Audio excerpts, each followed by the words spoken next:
I'm your host, Tom Waters, and I have some outstanding guests for you this evening. I'm going to start off with Sheriff Wehrly, and we have a lot to talk about, so we're going to just jump right in. We don't want to miss not one part of it. So Sheriff Wehrly, just welcome to the show this evening. Well, thank you very much, Dr. Waters. Look, we have a lot we're going to talk about, but everybody knows that Sheriff Wehrly is the Nye County Sheriff. She's got a vast territory that she has to control. Doesn't have a zillion officers to control it, but she does it well, and I think we all agree with that. But some things have been in the news lately, and I want to talk about that first so we can get that out of the way and inform you of what's going on with our sheriff. Sheriff, it's been recently reported that you've got cancer, and we'd just like to know how you're doing and what's going on with that. Well, so far, I'm taking the chemotherapy very well. I went in yesterday for my chemo and went out with my normal pump. So as you see me sitting here, I'm being treated. The pump is on for 48 hours, continuing to provide chemotherapy treatment. And so far, I haven't had any real adverse effects of the chemo itself. As far as prognosis goes, they're telling me I'm doing fine, but they won't know until this particular set of chemo is over and I go through the testing again, the MRIs and the PET scan and all that. So that's where I'm at. You know, you mentioned something else just before we came on the air, and you mentioned something about the fact that you like hot things and you like cold things, but you can't use ice. What has that got to do with chemotherapy?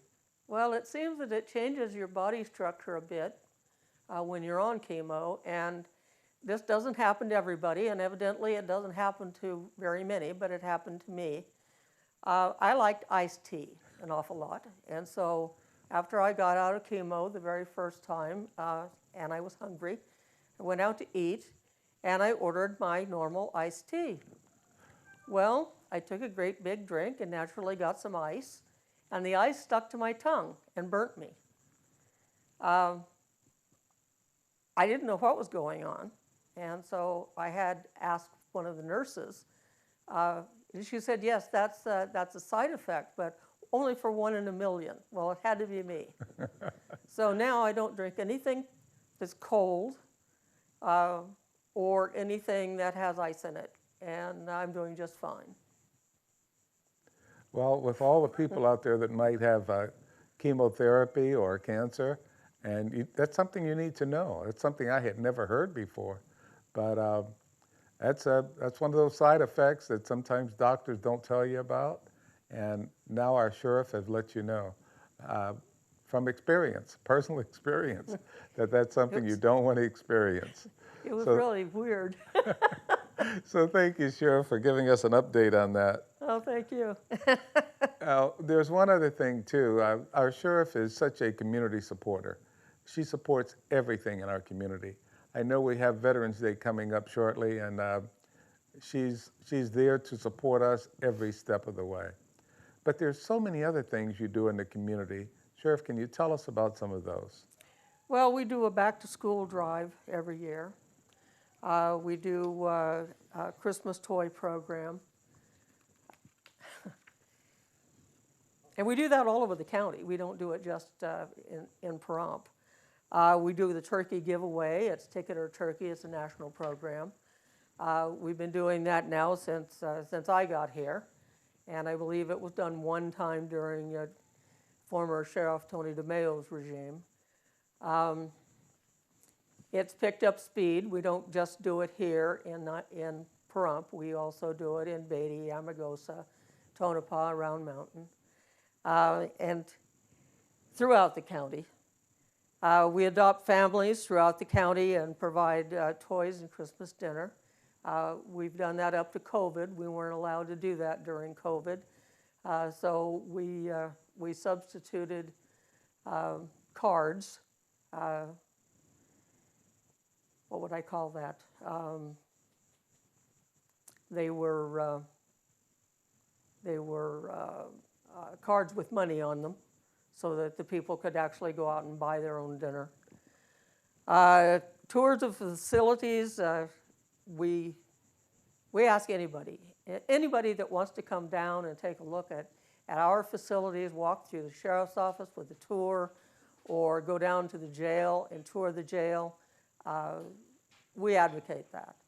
We closed it down during COVID, but now COVID is waning, and even though we do have one cell in the jail that's all COVID people, you won't be going by that, you can tour the majority of the jail now. We have little kids come in, their classes come through. It's wonderful that they get the opportunity to come in and interact with our deputies at the deputies' home site. You own the Nye County Sheriff's Office. This is here for you. And if you want to come down and take a look at what you and the county are providing, you're more than welcome to do that. The phone number to set up an appointment, you can call either 775-751-7000, which goes, and then you have to hit number 5 to go to our dispatch, or you can call directly to 775-751-4255, and we'll set up an appointment. Processions and visits to bring cheer to homebound people. We go to little kids' birthday parties. We have birthday parties when we're able in our squad room. If the parents want to try to set them up. We have Christmas programs for the assisted living. As I said, with COVID, we weren't able to do that last year, but we're planning on doing it this year, if something unforeseen doesn't happen. During the early months of COVID, a lot of things were restricted, and a lot of things we weren't able to do. But now we're trying to get back on track to get those things put back together for our community. We also have a community neighborhood watch. And the neighborhood watch has been around for, 30 years or more. Actually, Neighborhood Watch started with Sheriff Wehrly, and when we got it, there were about 200 people in just the Pahrump area that were still really interested in Neighborhood Watch. And my Neighborhood Watch coordinator is Ed Underhill, and he's done a wonderful job bringing that program back to life. He has over 4,000 people now, and they're not only in Pahrump, but they're also in Beatty and Tonopah. We're hoping that we can stretch it out and get more people. Neighborhood Watch gives that neighborhood the opportunity to help their own communities and interact with each other. Know when someone is on vacation, know when something is going awry, and give us a call. We appreciate any help that the community can give us so that we can help the community. Back to you, Dr. Waters. Okay, that was a lot of excellent information, and I'm hoping that everybody that's listening and watching is writing this down and taking the phone numbers and so on in case they want to call you. You know, with so much that you're doing in the community to help the community, I know you also have a chaplain that handles a lot of your, I guess, the spiritual side of the people, the detainees that you have. And I'd like you to tell us something about what he's doing or what they're doing in that area. I'd love to do that. We just had a national program that our chaplains got really involved and enthusiastic about. It was called Faith in Blue. We had a, what would you call that? I can't remember the name of it. That's horrible. Well, let me go on to the next one. We had a golf tournament. Okay. We had a bowling teams. We had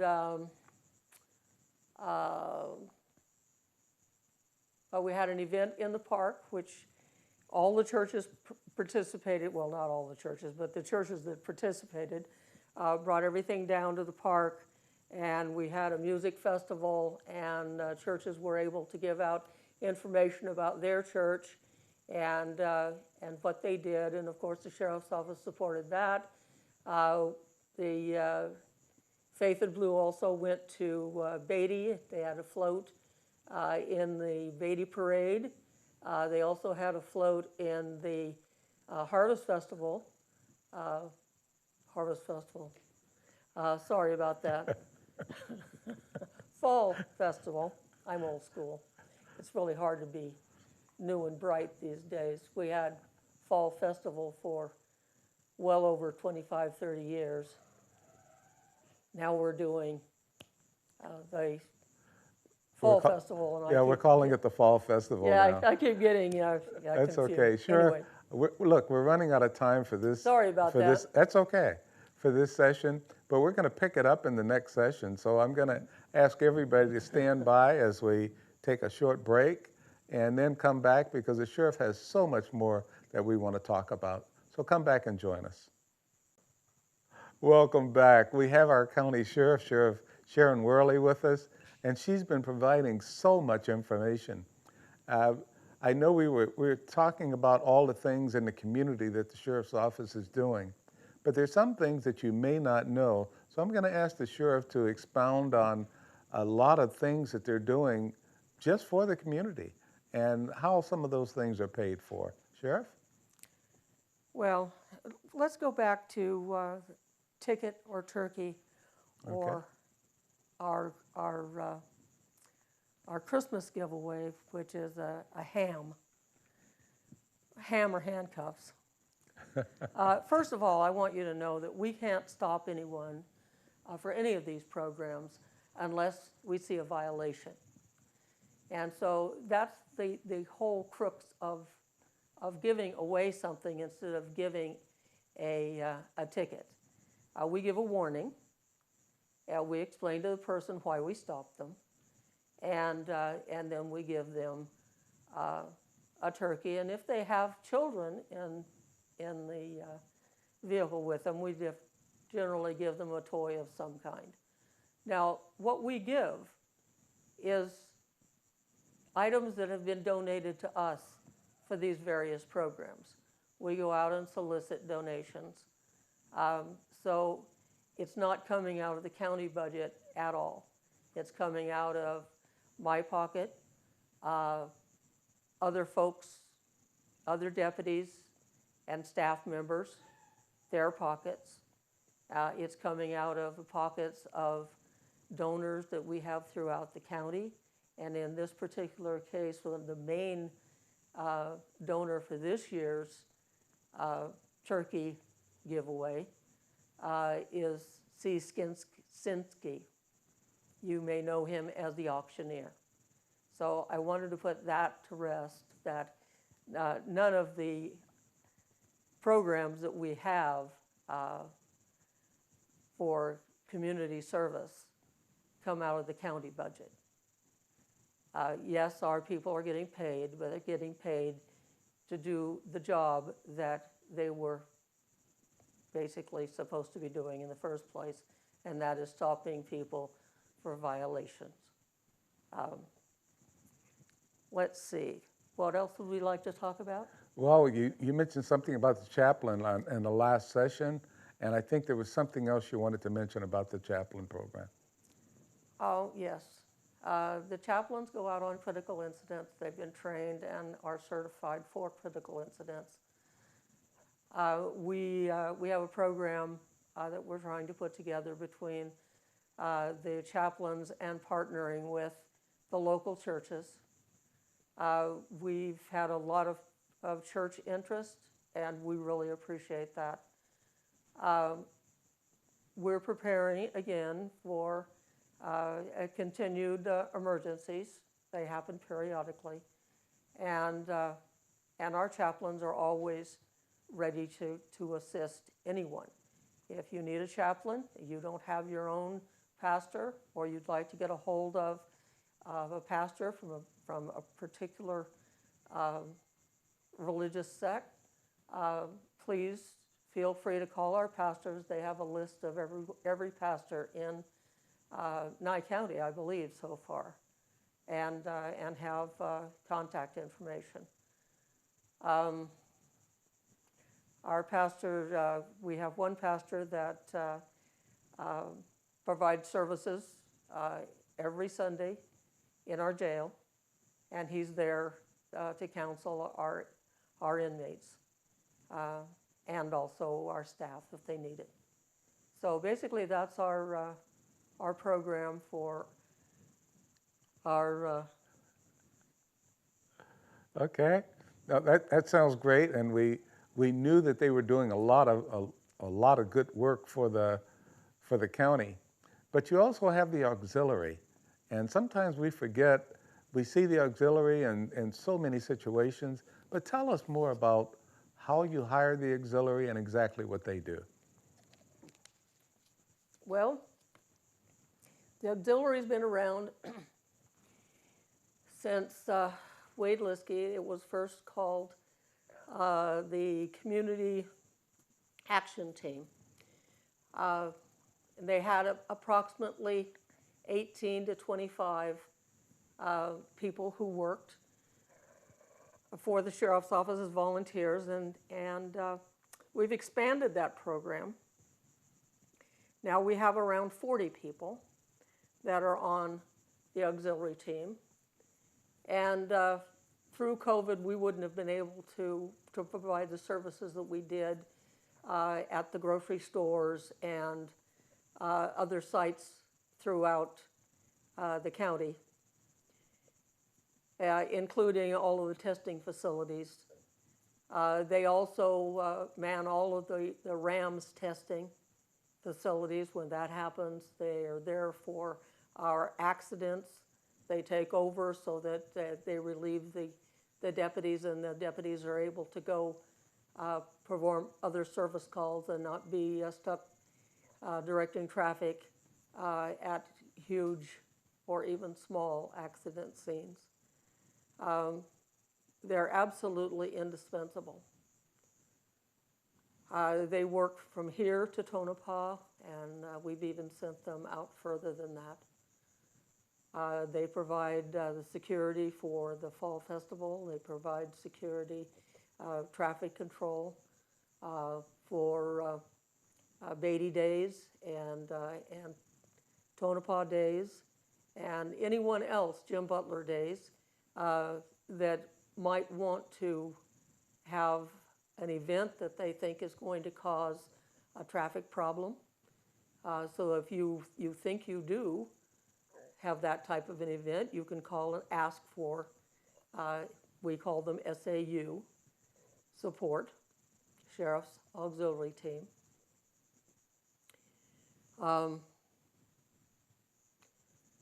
They also provide traffic control during funeral processions.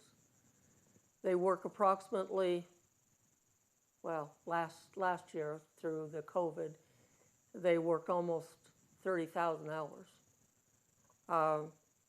This year, they're already up to 24,000. That would be people that we would have to pay for. And the sheriff's team we just don't have that many people. And we're very grateful to the people who volunteer and do such a wonderful job for us. Sheriff, are you saying all the auxiliary are all volunteers? All the auxiliary are volunteers. Great. In the beginning, the sheriff's office didn't even pay for their uniforms, but we've changed that during my term, and we're able now to pay for their uniforms. Okay. We also have an RRT that we started up, which is a ready response team. And as soon as they are fitted with their uniforms, they're going to get a polo shirt and a vest, an emergency vest. They'll be teamed up with the SAU when they want to be, because they're volunteers, to keep their skills up so that if we have another pandemic or another emergency of any kind that overwhelms SAU, they can be called on to come in and help immediately. Well, that's about it, I think. I think that's great. You know, you have all of this going on. You have all the volunteers that are doing so much for our community. And just recently, I saw a lot of auxiliary vehicles for the trunk or treat, which was for Halloween. And so they were out there again, directing traffic and keeping us safe. So that was, again, like to give a shout out to the auxiliary and all the other volunteers that you have, as well as the entire, I'd like to talk. entire staff for the sheriff's office. We need to say thanks to all of you. Well, thank you. I'd like to talk a little bit about our search and rescue. Talk about search and rescue, and don't forget SWAT while you're talking. Well, SWAT isn't volunteer though, so let's keep it, you know. Okay. Anyway, let's talk a little bit about. We have two.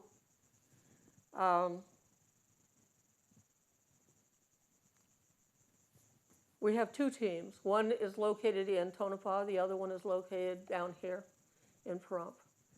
They're both exceedingly busy. Our last several huge endeavors was a man that had several thousand hours flying. I guess you'd call it flying solo. Yes. He flew the wind and the clouds and that kind of thing. Anyway, he crashed, and our search and rescue managed to find him. It took quite a while.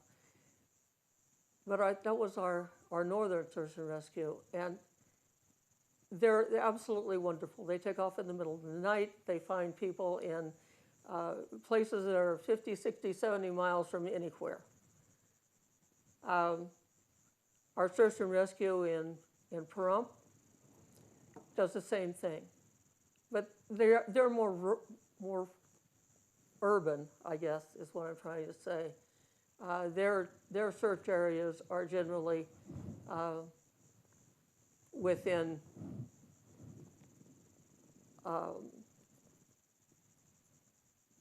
more or less a mile or two or 10 or 15 miles from a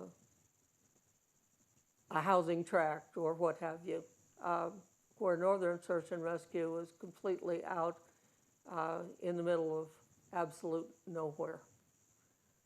They both do an absolutely wonderful job, and we're very pleased to have them.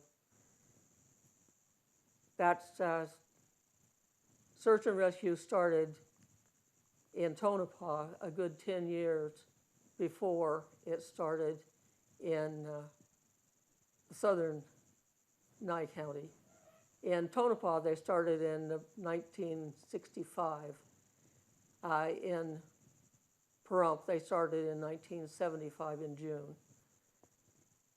And they have been an entity that has served us very, very well over all of those years. And I think that they need to be recognized. Sheriff, we really want to thank you. I think everybody can see now why I've had to have Sheriff Wehrly back, and may have to have her back again because there's still so many things about the Sheriff's Office we just didn't have time to cover. So we want to thank Sheriff Wehrly and want to tell you to come back and join us for our next session. Welcome back. As I said earlier, I have outstanding guests, and Sheriff Wehrly provides so much information, but we had so much more that we needed to talk about that we didn't get a chance to cover. So I'll have to have her back in the future. If you think about the fact that she was here before, we didn't get through everything, so that's why we thought we'd try it again. It's the same thing that's happened with Luann Luna. And Luann is going to be talking about Together with Veterans. And Luann, welcome to the show. Thank you. Thank you for having me. We are so glad to have you back with us. And there's so much that Luann does in our community. I'm going to let her tell you about all of that. But tonight we want to talk about Together with Veterans and what's that all about and why they have it, where they are, what accomplishments they've had, any setbacks. We want to talk about that as well. Can we get the community involved in it? Do we need the community involved in it? There's so many questions, and Luann has all of the answers. So at this point, I'm just going to ask the question. Luann, right now, I have you down as the coordinator and program manager for TWV, Together with Veterans. Want to tell us what that's all about and how we can help? So the Western Institute Commission for Higher Education approached Stacy at Nye in order to implement Together with Vets in our community. It's a community-based program that partners with rural veterans and community agencies to prevent veteran suicide in our community. And by joining forces as one team, veterans and the community partners work to gain a better understanding of how to most effectively meet the needs of veterans who may be at risk for suicide. The first phase that we did this summer was formed a team that is the steering committee. It's led by veterans, 51% veterans, and it involves other community leaders and agencies to provide assistance with the veterans' suicide prevention. Can you tell us who some of these people are in our community that might be working with you? Dr. Tom Waters has Well, I wasn't looking for names, but so much in positions as possible. We have over 51% vets, so we have a lot of the prominent veterans in the community that run the different organizations have come to help us form this steering committee. We have a couple of people at the coalition to support the activities, and then we've done a community readiness assessment. So we asked each member of the committee to bring 5 members of the community to assess our community for how ready we are to bring in veteran suicide prevention services. So that's one way the community can help, just Yes. by joining in and maybe even coming to the meeting and finding out more. Absolutely. We did that readiness assessment. We're about to get the results of that on November 30th at our meeting. And then after that, on December 14th, which is a Tuesday at 10 a.m., we're having our SWOT assessment. And SWOT is basically where we ask questions of what's going well in the community and what are the barriers to bringing services to the community. And what does SWOT stand for? Let's see. They ask the questions, what's working now, what works well, how do we build our strengths? So strengths, weaknesses, obstacles, and you make me look. Was it threats? Threats, yeah. Okay. Strengths, weaknesses, obstacles, and threats. Okay. So I had it all built out in my notes, but I didn't have it actually named. So there you go. Put me on the spot again. Definitely not my intention. I know. But- it's easy but- to do. But at the same time, and even though like I said, I wasn't looking for names, but one name we have to mention anytime we talk about Leanne, she also works with Linda Wright. Mm-hmm. And Linda Wright is well known in our community, working with anything with veterans. And so we just want to thank Linda for everything she does as well. And she is the leader of this, the main facilitator of Together with Vets. So her and I show up at every meeting, and she leads the meetings according to what Weechie has laid out for us. Weechie is a very supportive organization, and we've gotten a very clear pathway to follow in order to implement the different services that we're planning to implement for veterans at risk. Okay, I know you mentioned earlier, you said something, and I don't know if anybody caught it or if they wondered what you meant when you said NYCC. That's Nye Communities Coalition. Right, And right. Nye Communities Coalition is like an umbrella for a lot of things that happen in our community. So anytime you hear NYCC or Nye Communities Coalition, we're talking about the same organization that does so much for us. Absolutely. Okay, together with veterans, let's get back to that because it is so important. Are we still looking for people to come out and support us? Yes, for the committee, we've got the structure of the committee complete. We're really looking for participation in that SWAT on December 14th. So this is for community members that have a role that deal with veterans or suicide prevention in our area. So if you have a role dealing with that, we would really like you to come out on December 14th. Where would they come, Leanne? They're going to go to Nye Communities Coalition, the Activities Center, and on the right side of that building there are classrooms. We'll probably have one of those classrooms sectioned out, and if we get a large RSVP, we'll move it to the actual Activities Center so that we can space you guys out and get you all safe from COVID and all that. Okay, so we're looking at, you said December 14th? December 14th is a Tuesday, and it's at And what 10 time? a.m. 10 a.m. 10 a.m. And we want everybody to come out. Obviously you want them to RSVP you and so you know how many people are coming. That way, if we do have to change the plans and space people, we can do that. And how do they let you know? They'll be able to call me at my number, 775-727-9970, extension 204. Or you can email me at Leanne, Leeann, at nyecc.org. That's nyecc.org. Okay. You know, that's something I think everybody that participated and participate in, everybody has been, I won't say overwhelmed, but they're overwhelmed with how much they can contribute just by being there.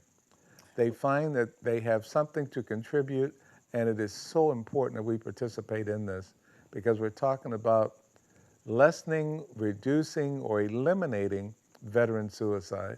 Still very high when we look at the overall society. Our military, our veterans are committing suicide at a higher rate. This is a way to try to fix that and to help our veterans. These are our friends, our neighbors, our families, and it's so important with the work that Leanne and her team is doing at this point. So, Leanne, what else do you have for us on that? I do have the statistics. Go ahead. 46,510 American adults died from suicide in 2018, including 6,435 veterans. And the average number of veteran suicide per day was 17.6 in 2018. What was that number again?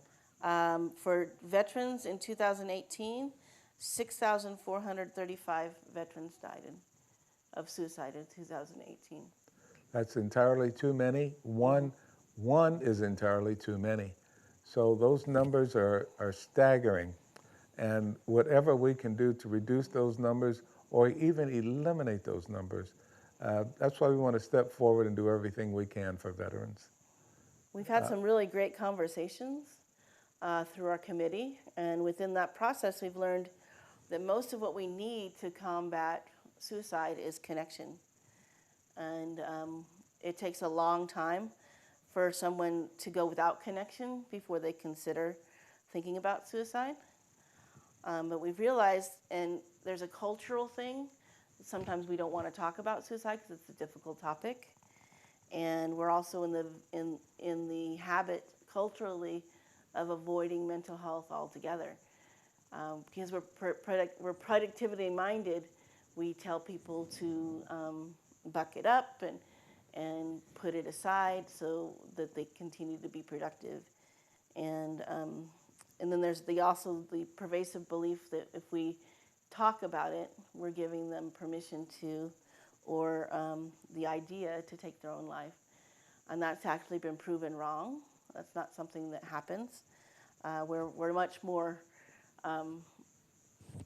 we're not that gullible. So it's been proven untrue, and there's evidence that talking about and acknowledging suicide as a human condition is the effective way of preventing suicide.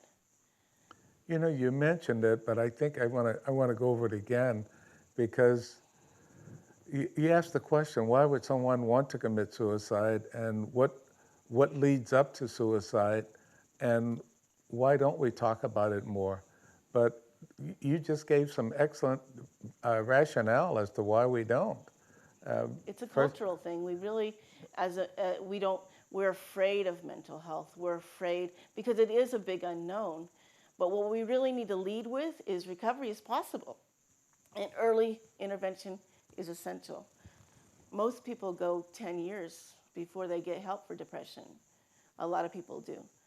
So it's important to understand that the longer you go, the more apt you are to have behaviors and more stuff you have to cope with all of your life. So if we set a timeline on it to say, you know, if you're feeling down and it's more than 4 to 6 weeks, time to get help, and recovery is possible.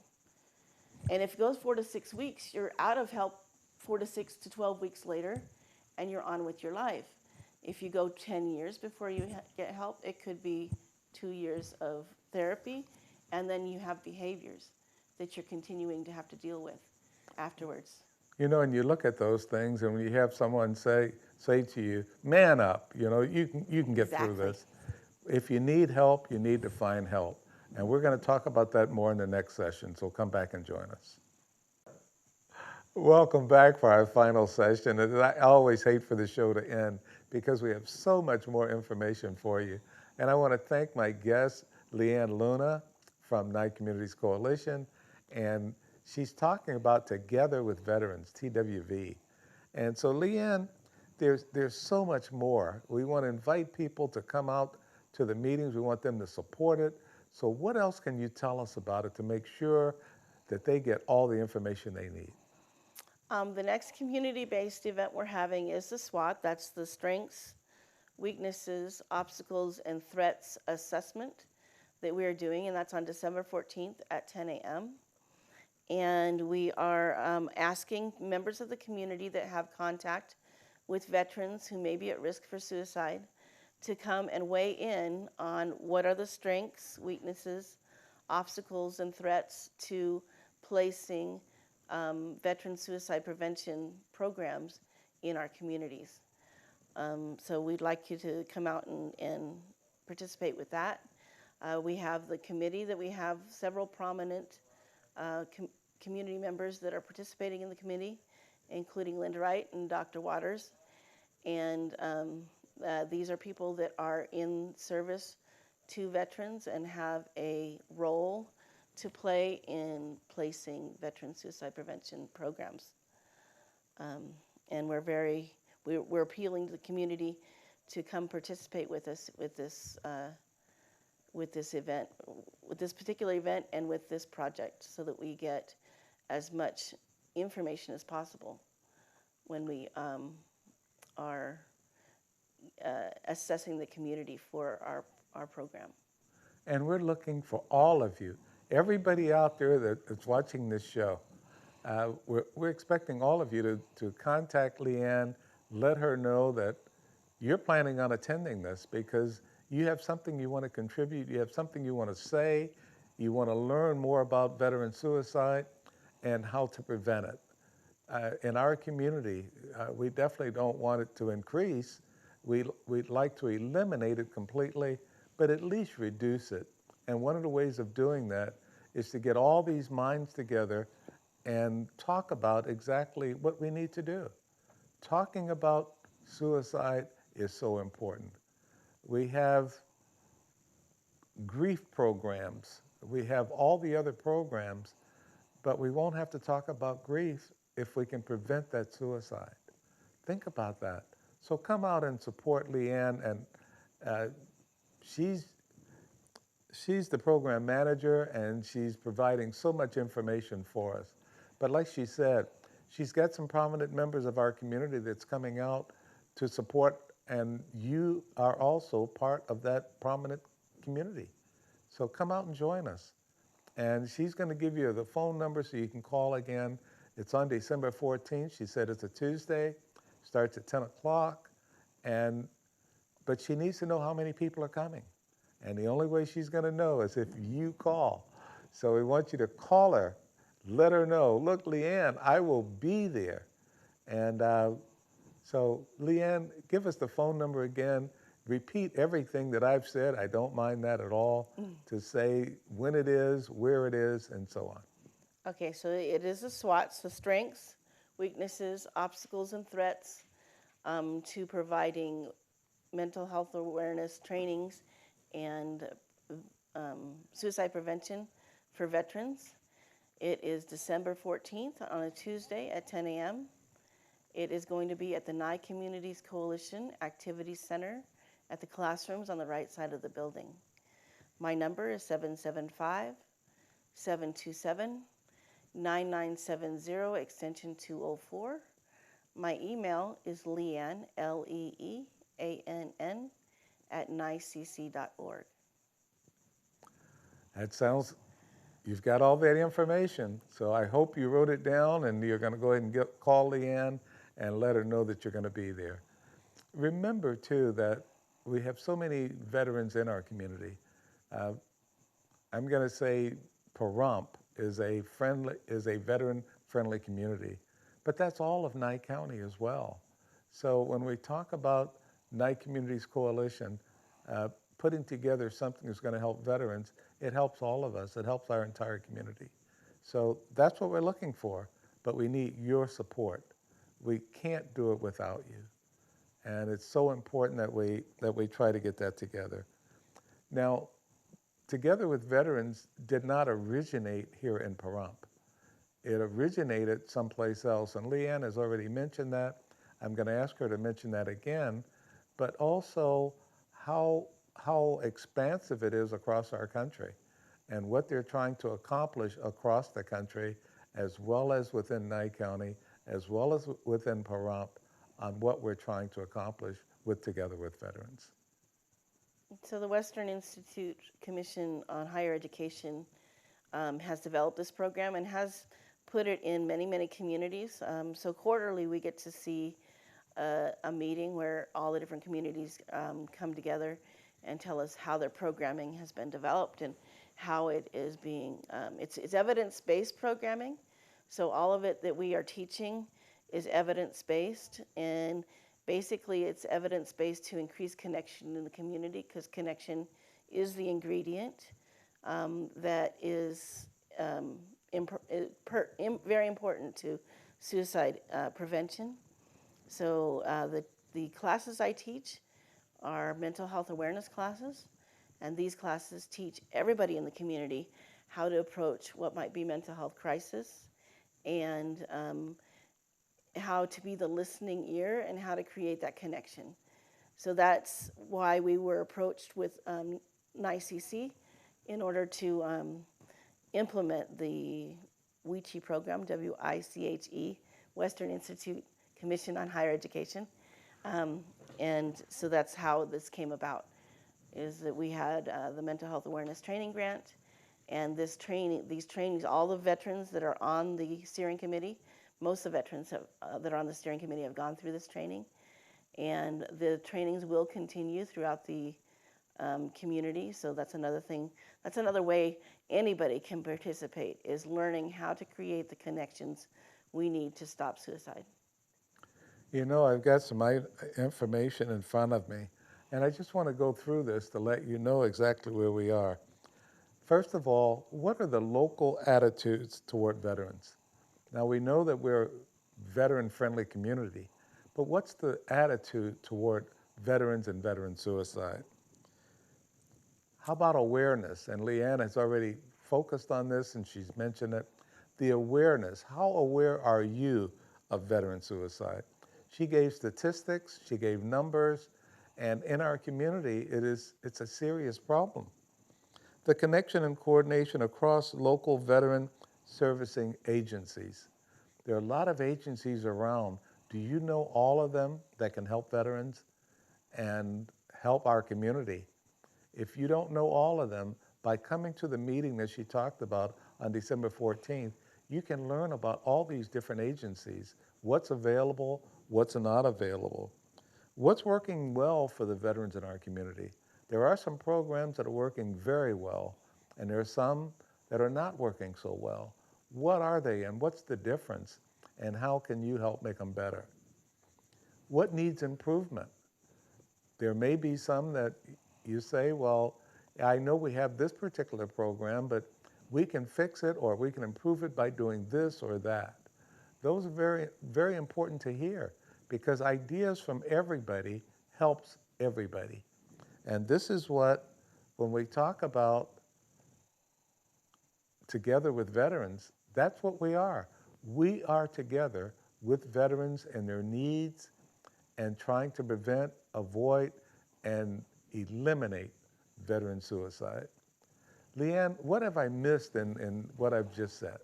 I think that you covered it pretty well. We've found some obstacles that through our discussions that are very evident to us looking at it, but may not be evident to the people who are actually participating in the obstacles.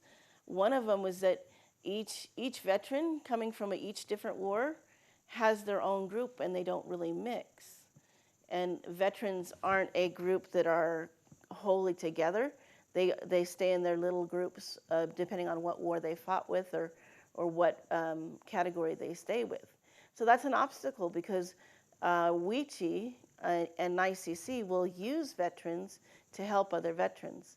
And if you're not open to talking to somebody who maybe didn't fight in the same war you did, then there's an obstacle there that we need to address in our programming.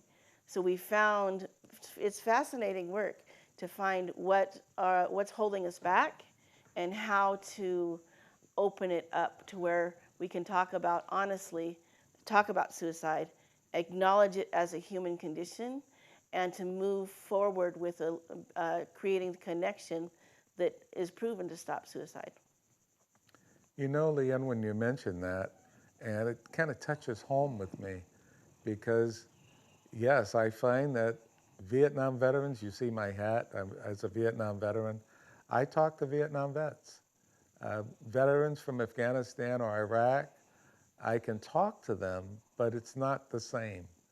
And that's what she means by we stay in our little groups. Veterans try to help veterans no matter where they served, whether they served in war or not. And so we all try to work together, but when you get into the little groups that really share and open up, it's usually because they went through the same thing I did. Now, we have a lot of Vietnam veterans in the Pahrump and in Nye County, but we also have a lot of other veterans. We have some veterans that did not go to war, but they supported the war fighters. So they did their part. So don't consider them any less a veteran because they did not go to war. All veterans deserve the respect, the admiration, and the opportunity to stay away from suicide. We need them here with us. So the work that Leanne is doing right now is so important. Leanne, do you have any closing comments before we run out of time? Connection is being with the person where they came from. Often when we're holding on to what our own experience is, we don't open to somebody else's experience. And without that opening, that person continues to be isolated and in danger. So that's where we need to set aside our own experiences and to create that connection. Open up, create that connection, and allow that person to be heard, and then you're decreasing the risk of suicide. And that's our show for this evening. We thank you, and come back and see us at the next show. Have a good evening.